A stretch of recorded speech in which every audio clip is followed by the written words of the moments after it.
Let's see the question. Which of the following categories of people are eligible beneficiaries under PMAYG scheme?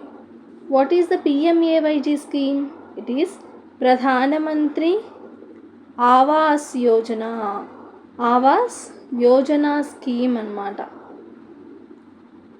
అప్పుడే మీరు answer చేయగలుగుతారు. So మీకు ఈ full form తెలిసి ఉండాలి. సో అందుకు మీరు స్కీమ్స్ని చూస్తూ ఉండాలి తరచూ. సో పిఎంఏవైజీ స్కీమ్ ఆవాస్ యోజనకు సంబంధించి ఏ స్టేట్మెంట్స్ కరెక్ట్ అని అడుగుతున్నారు. చూడండి, పిఎం ఆవాస్ యోజన అన్నది people who are belonging to SC ST వాళ్ళకు కూడా వస్తుంది, అలాగే నాన్ ఎస్సీ ఎస్టీ వాళ్ళకు కూడా వస్తుంది.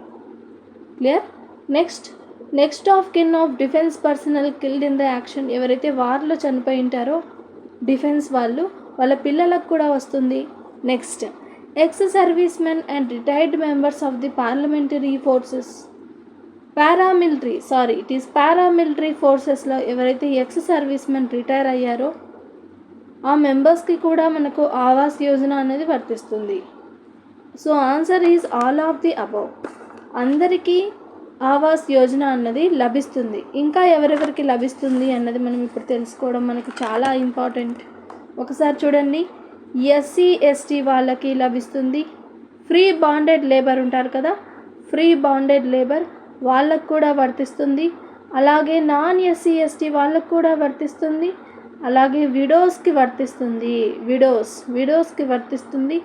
అలాగే డిఫెన్స్ పర్సనల్ కిన్కి కూడా వర్తిస్తుంది, అంటే వాళ్ళ పిల్లలకి, నెక్స్ట్ వాళ్ళ తర్వాత ఎవరున్నారో వాళ్ళకి వర్తిస్తుంది. ఎక్స్ సర్వీస్ మెన్ రిటైర్ అయ్యింటారో వాళ్ళకి వర్తిస్తుంది. And retired members of the paramilitary ఫోర్సెస్లో రిటైర్ అయ్యింటారు కదా వాళ్ళకి వర్తిస్తుంది. అండ్ డిజేబుల్డ్ పర్సన్స్ ఎవరైతే ఉన్నారో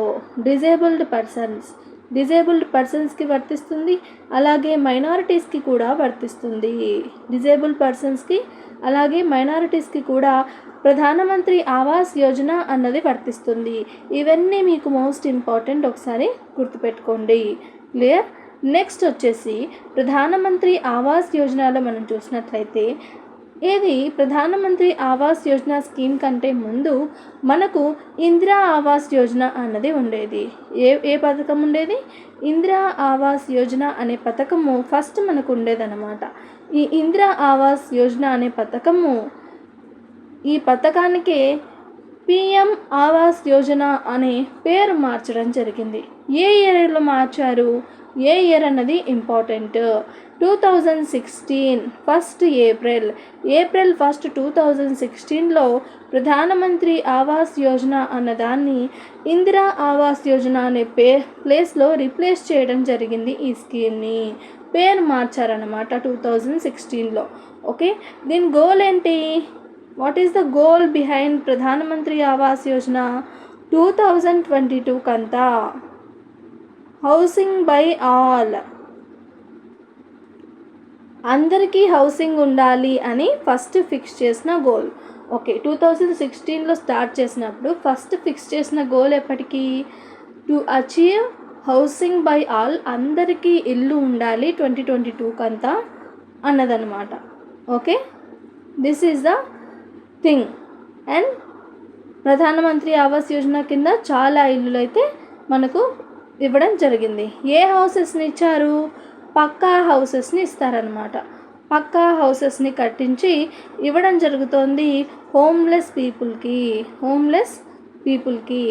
ఓకే, ఎవరైతే రూరల్లో గ్రామీణ్లో ఎవరైతే బిలో పావర్టీ లైన్లో ఉన్నారో వాళ్ళందరికీ కూడా ఇది వర్తించడం జరుగుతుంది. ఇందాక చెప్పాను కదా. సో మరి ఈ క్వశ్చన్కి ఆన్సర్ ఏంటి అంటే all of the above. Okay, done.